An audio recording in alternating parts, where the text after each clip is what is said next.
Assalamu alaikum, ladies and gentlemen. It's a great pleasure for me to introduce to you an amazing professional. She's a co founder of World Women Tourism and has been a trailblazer in the tourism industry for quite some time now. With over 2 decades of experience, she has transformed challenges into opportunities, from enhancing Singapore's tourism workforce to founding World Women Tourism, which is a platform empowering women globally.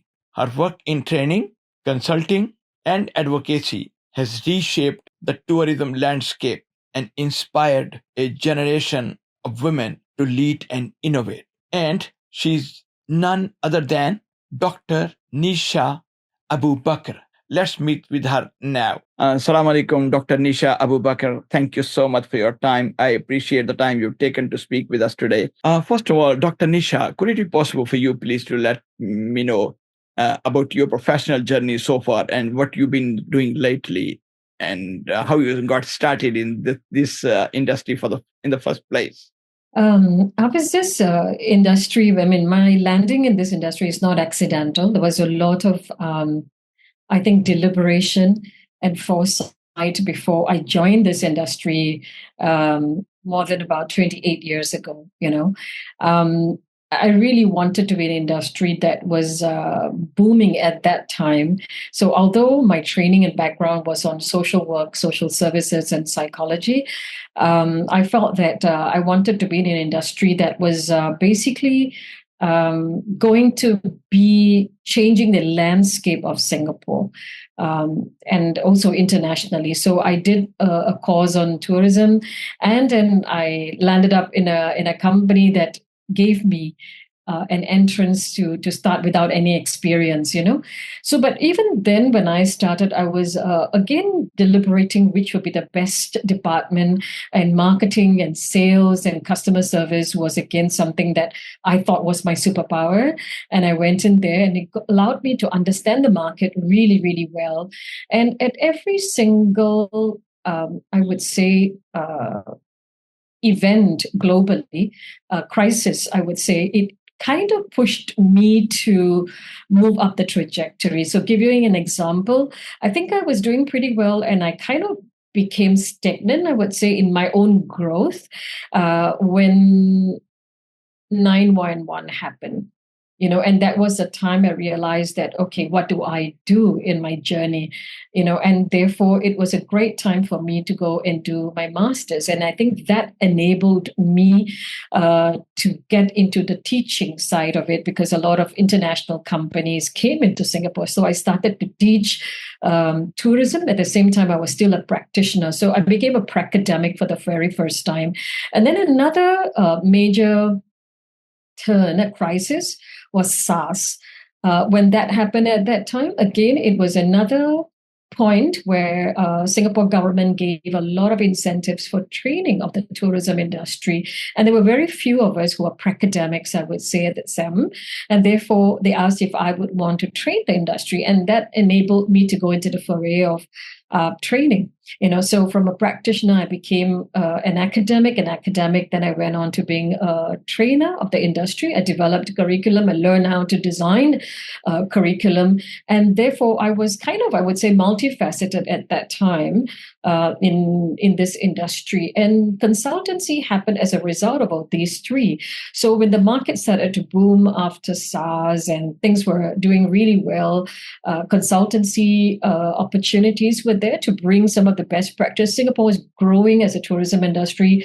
We had a lot of best practices. And because I had my hands and feet into so many things, I was able to have a more holistic view of the industry. So that kind of brought me into consulting and to exchange and share some of the best practices from Singapore and the best of in Asia as well. So I went into consultancy. So that's where my journey was in the past few decades. And when it comes to sustainability, again, I've been talking about it for the last 15 years, because being in the industry, I could see the kind of damage that we were creating to the ecosystems, inclusive of the local communities that we go into, because I was very passionate about tourism and being a practitioner, an academic trainer and consultant, I could perhaps see things a little deeper into the impact of our industry. So I started reading and talking about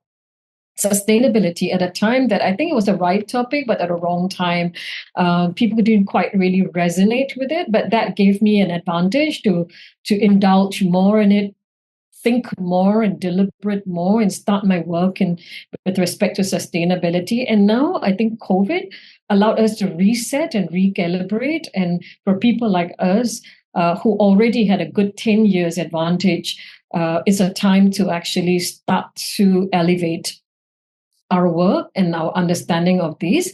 And again, Singapore is a great platform, it's a great stage because we are putting in a lot of effort into sustainability as well. So it has now become another space where best practices are brought in here. We are engaging in some of the best practices. So I am again back to developing my curriculum, training and consulting in the area of sustainability. And now that is also starting to take me outside Singapore to share our best practices. So in a gist, that's my journey. It's not accidental, but it was a lot of deliberation, a lot of thinking, a lot of strategy before I arrived at this point, right? And of course, I would say being at the right time, at the right place, like Singapore, with the right network that I was building, and those who gravitated because they could see me as a like-minded person in their network, also enabled me to now do what I do. And Dr. Nisha, recently you got the Most Inspiring Woman in Travel Asia 2024 award. So, how do you feel this recognition has influenced your work and impact on the industry in general? It's a really important milestone because, again, nothing was done accidentally, right? I mean, being a minority, even in terms of gender or race and religion, there were challenges in my career and my progression thus far. So a lot of it is a reflection, is a learning. And of course, I had to contemplate a lot on what prevented us as women from moving up the trajectory, what needs to be done. So when I would say when COVID actually started, it made me think about what's my next phase? What do I really want to do to reset some of the things that I'm doing and what was necessary? And I think COVID was a time that whatever we had done as progress in the area of women's development and equity, there was a big danger that the COVID would have brought us backwards. So I said, okay, what do I do, to contribute to bringing this industry forward with respect to women and women's trajectory in this industry? And I thought, okay, well, women tourism was already there. Why don't I scale it up? So I did a fair bit of work, again, thinking about what was necessary, writing a collection of stories of women and their struggles and how they became extraordinary in their journeys. I did a collection of a book. My podcast I thought was necessary to amplify the voices of women. I did develop a Asian women leadership program. I thought that was important for Asian women because the models in the Western world were not really very applicable to us. And so I wanted a more Asian-centric, women-centric sort of a leadership program. Also did some global webinars during the COVID to kind of like from the grassroots speak about issues pertaining to women and how we could influence policy makers as well. So some of these work were necessary at that time during COVID and just after COVID. So because of all this work that was done, the nomination came about, and one of my people in my network nominated me for that. So thank God for it. Alhamdulillah, I would say that I got the award, although the nomination was for Best Entrepreneur Award, but eventually they gave me the Most Inspiring Women in Travel in Asia Award. to me, I would say that they asked me this question: do you really want this award during one of the interviews? And I said, yes. Now that I'm nominated, I think I really want the award because it gives me the platform to amplify my voice, to mobilize resources. And whether you like it or not, some credentials, awards, and recognition would give you the right proximity to resources, to people, give you the right platforms to advocate as well as to share. And I think these are the things that was necessary for me to take my work to the next level. So I would say, yes, I'm very, very blessed and happy, but it's also become a huge responsibility in terms of what do I do next now that I have this award.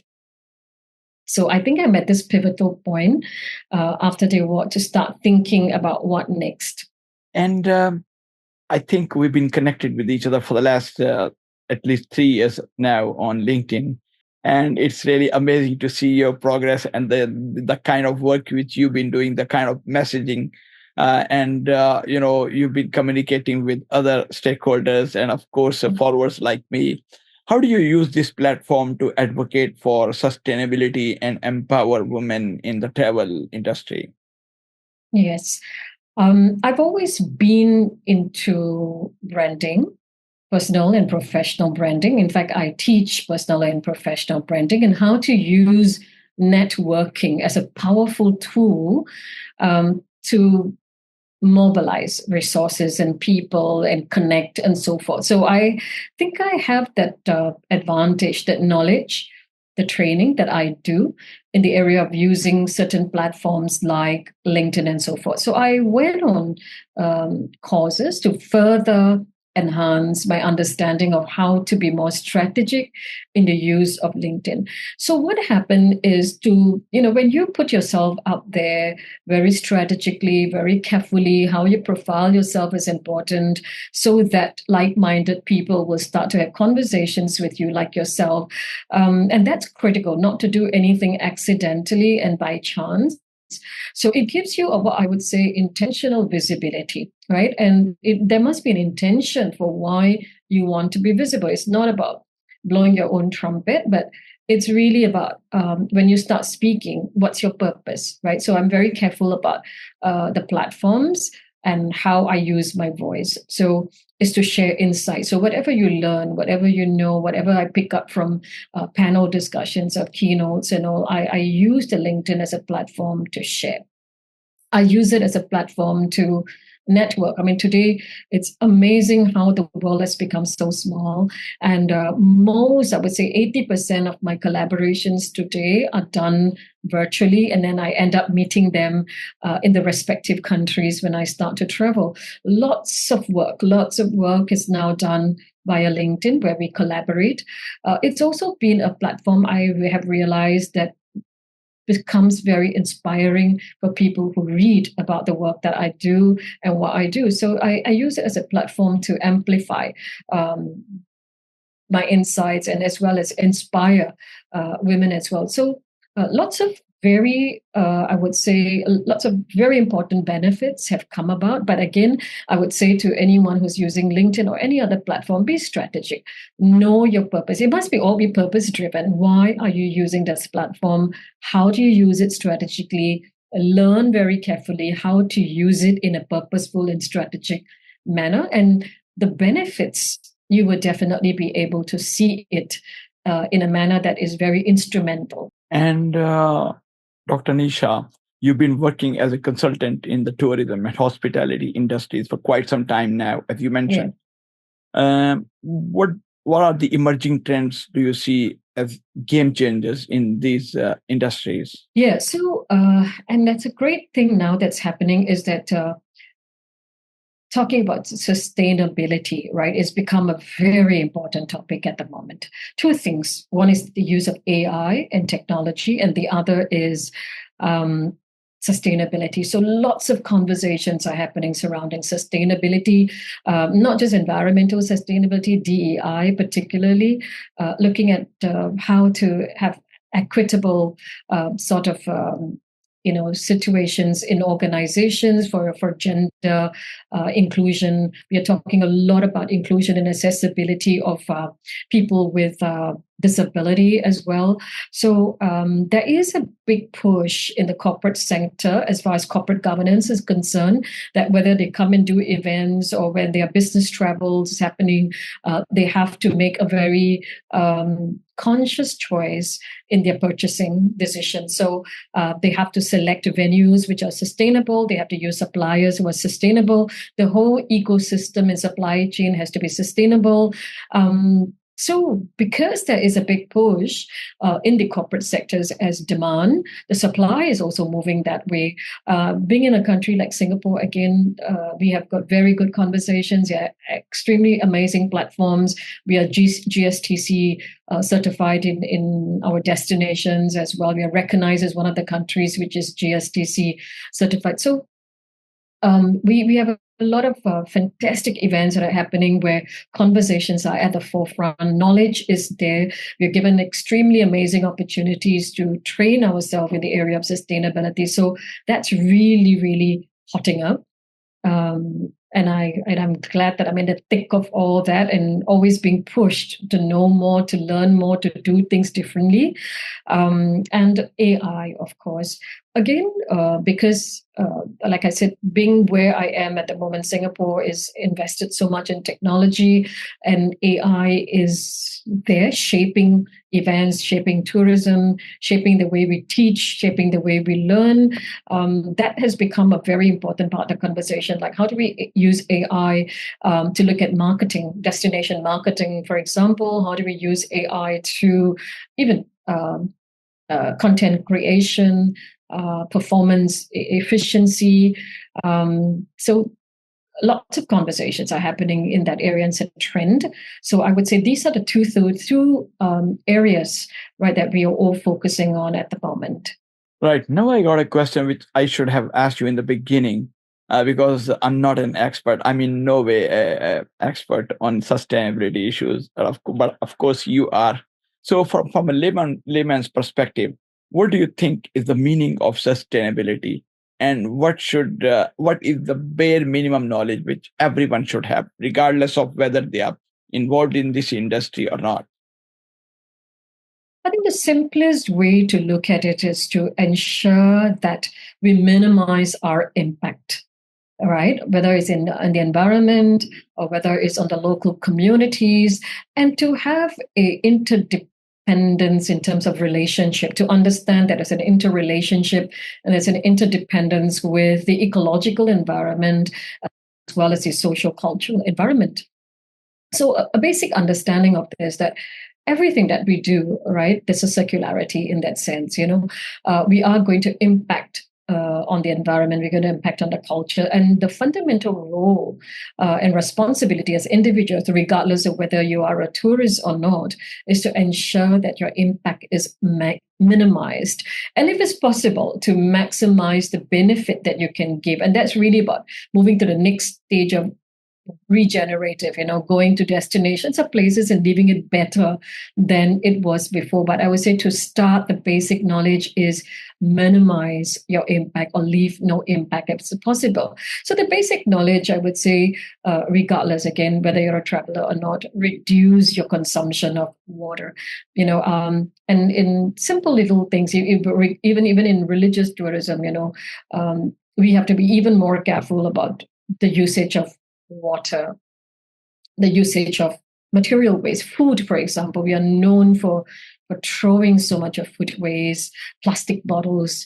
that sort of reduce the waste, because it has an impact on the environment. Whether we use it or take away, or whether we throw it away, there will be an impact on the environment. Pollution, as much as we can cut down the carbon emission as much as we can. So little things like this, I would say, start with the low-lying fruits. We don't have to think that we'll change the world, because it's very difficult to negate any kind of impact. But as travelers or consumers, we just need to be extremely conscious today. And that's really what sustainability is all about. And being an industry leader, you participated as a panelist in so many different conferences and panel discussions. You've participated as a keynote speakers, and of course, you've been a TED speaker as well. What are the core messages do you deliver about sustainable tourism and women empowerment in all these discussions which you have on various platforms and fora? Yeah.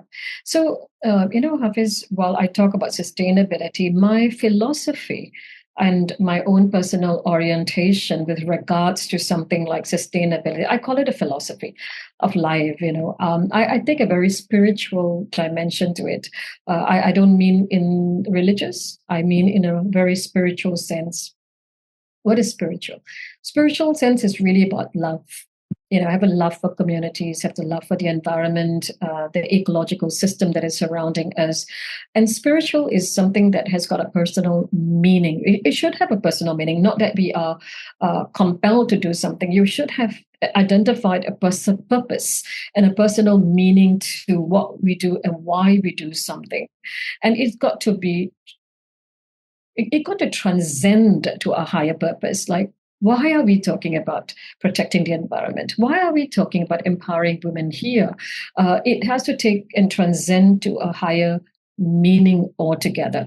And of course, in spiritual, we always say that it's always a relationship, an interrelation, an interdependence. So my PhD was about having a spiritual orientation to tourism development and the teaching of tourism. So our practitioners in the world that we are now teaching, let them teach them with a spiritual orientation to understanding the respect that we need to have with the environment, with the communities, the local communities, the respect for people's culture, etc. So the moment people have that sort of an understanding from a spiritual orientation of why we need to respect, why we shouldn't be damaging, I think it's easier to convert people to be more sustainable. So my PhD was about that. How do we teach people to move away from a very materialistic and economic perspective to tourism development and take a more spiritual orientation to tourism development and tourism education? Right. So that was my message actually in the TED Talks. And very often, even when it comes to sharing my perspectives in keynotes and all that, I always go from that sort of a philosophy. And how do you believe the tourism and hospitality industries can better support and create opportunities for women to thrive? Right. So we have to go back to the fundamentals, like data and intelligence will show why is there a gap. Of course, in some societies, like in the Maldives, and it's all been a cultural issue, but there are many things that today we can put into place, and that's where the whole education is coming. It's a very important factor where we could educate more and more women in terms of what's going on in the industry, developing their capacity. We could look at leadership because we really need not just women at the entry level, but we know that most of the women at the top level, they're only about 15 to 20% of the women at the top level. In fact, about 15 to 17% of the women are tourism ministers. So we need to look at leadership training, mentoring, coaching, so that when women are there at the top, whether it is about company-wide policies or nation-wide policies, they are there to make that conscious and strategic decisions pertaining to that would enable more women to travel or more women to work in this industry, as well as move up in terms of their development. We also need to start thinking about mentoring programs. And this is a program that I'm speaking to Maldives and looking at how not only about the girls who are leaving the universities and polytechnic can be mentored by women in there, or even male as allies mentoring them to make it conducive for the women. Like in the Maldives, what I was speaking to them is about, because it's a Muslim country, only 10% of the girls work in the tourism industry. So can we make it into a conducive space for these girls to come and work in the tourism and hospitality industry? So that's one. Our industry is known for a lot of harassment, not being particularly female centric or conducive. So what sort of policies can be put in there to make it a safe space for women to work, and not only work, but thrive in this industry, right? So that's one area. The second area is micro businesses. Many of the micro businesses are actually owned by women. Souvenirs, if you look at it, or homestays are run by women. So how do we enable these women who are in startups of micro businesses or running micro businesses to scale themselves up so that they can be prominent in the supply chain, right? So teaching them about procurement, to entrepreneurial ability to be able to source for funding, etc., or even teach them the power of network so that they can bring themselves closer to the resources necessary to scale their businesses up. So those are certain skills that can be done in our industry to push, women into the forefront. Being a media person, I have to attend so many different conferences and forums in all parts of the world. The problem which I have noticed, as you rightly mentioned a few minutes ago, is that basically one of the major problem is that too much food is wasted, and there's so many Yeah, varieties. yeah, People don't think about it, don't really care about this issue. And of course, there are a lot of other best sustainable best practices which you've been advocating, especially in terms of the hospitality and the tourism industry.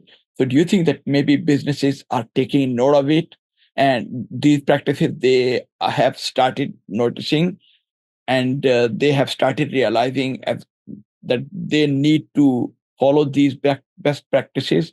And do you see anything being done practically yes, anywhere in the world? lots being done. Not enough, but lots being done already. Like I said, the corporate businesses, the big MNCs and companies are already having that as part of their corporate governance.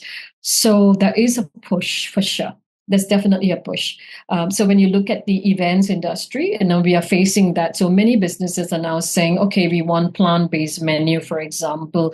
We want locally sourced ingredients. We want locally sourced food so that there's less of carbon pollution. There's less wastage as a result. So there's a push for that. So we are now looking at that in Singapore, for example. How can we locally produce enough to produce for the industry? They're also looking at, in many of these venues, they're looking at small bite-sized food. They're using a lot of data and intelligence to study what food is wasted, study the demographics of people who come for events, for example, and to know precisely how much to cater for so that waste can be reduced. And what do we do? I mean, the first thing is don't waste. So a lot of it is looking only at seasonal food and not something that is not in season. That's really great. Locally produced, organic as much as you can, buying from local suppliers. Oh, that is amazing. But then, okay, and how do we then avoid food wastage? And if it's food is wasted, what do we do? How can we ensure circularity?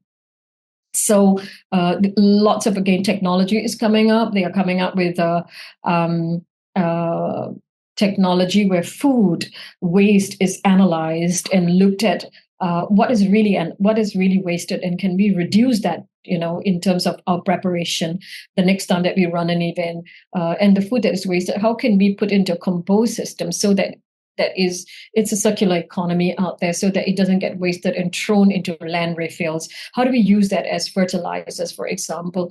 So lots of study has gone into it. Practice have already started. And in Singapore, we are moving towards circularity. Don't waste. Don't use if you can. So things like that's not in season, don't use it. If anything that's like, beef and etc., if you can avoid it, don't use it. If you have to, how do you make sure that it's small so that there's less waste? Or reduce the number of people that you're catering for instance.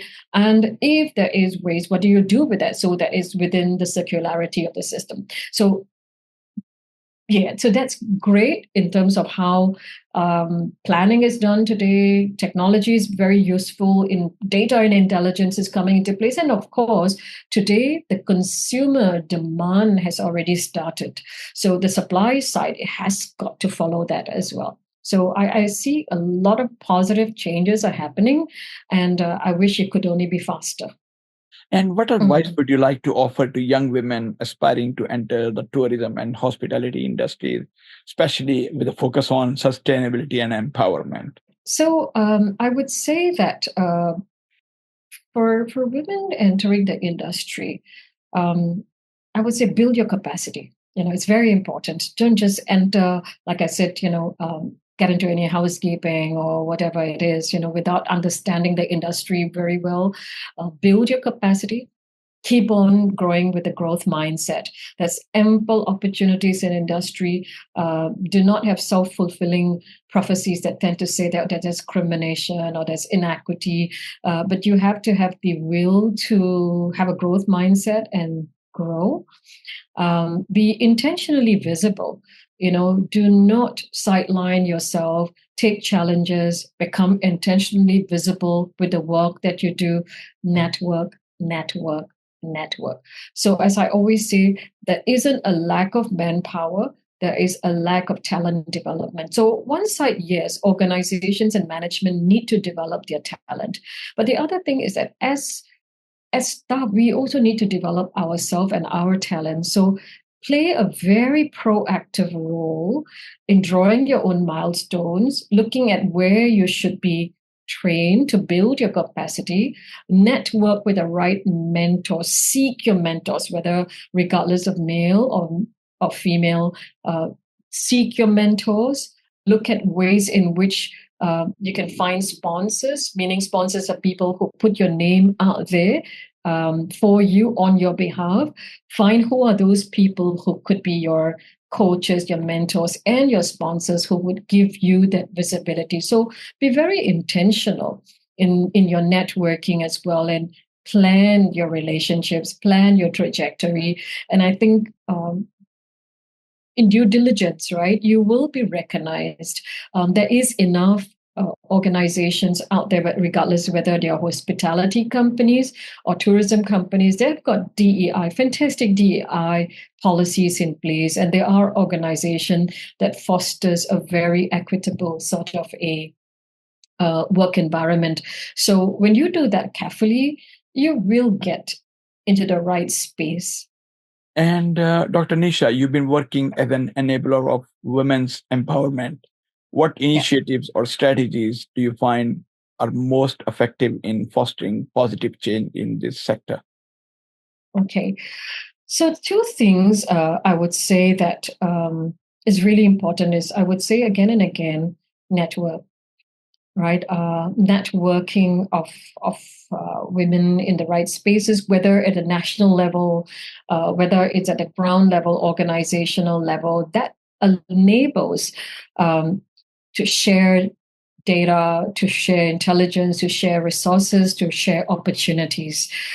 So the more we do that sort of shifts, right, through our own proximity, not just wait for changes to happen, right? We can be very proactive in bringing these changes within our own communities. I think that would be one of the best enabler of women's empowerment and equity. The second thing is, I would say, policies, whether it's company-wide policies or whether it's nation-wide policies, they are important. At the government level, I think Singapore, we are having a white paper. We are putting policies in place. At corporate levels, companies are having policies that are anti-discrimination, DEI, inclusion policies. It's important. We can't just talk and talk and talk. We need to put it down in paper. We need to ensure checks and balances. Are there monitoring systems to ensure where we are moving, how we are moving? Are there indicators that are actually measuring and are monitoring our successes? I think that is very important. And you've been working in this industry for such a long period of time. And what is the most important influence which you would like to have, which you would like to, what is the most important change which you would like to make in the global tourism landscape, especially in the context of sustainability or women's roles in this industry, and why it is important for the world to know that? Right. So a couple of things that I've always been doing and will continue to do is lend my voice. I think well, I would say it was a gift. Maybe I got the platforms and a voice to be able to project my thoughts and my perspectives on some things very important. So I will continue to do that, right, and advocate for that. However, at this point, like I said, I'm rethinking after the award, particularly, what more should I do? I think it is really to influence policies at the governmental level. So at the decision-making level at corporate companies, DEI policies, I would like to move into that. At the national level, if I could work with whether it's tourism boards or with government agencies to look at putting policies in place, monitoring system indicators, gender-specific data and intelligence generated to make strategic policies. I would really, really want to be in that space. From now onwards, to do more of that. Not that I've not been doing, but to do more of that. Dr. Nisha Abubakar, thank you so much for your valuable time. I learned Thank a you lot so and I much. enjoyed speaking with you. And I hope our As always, it's a see pleasure. each other again. Always to speak about. Yeah. Thank you very much.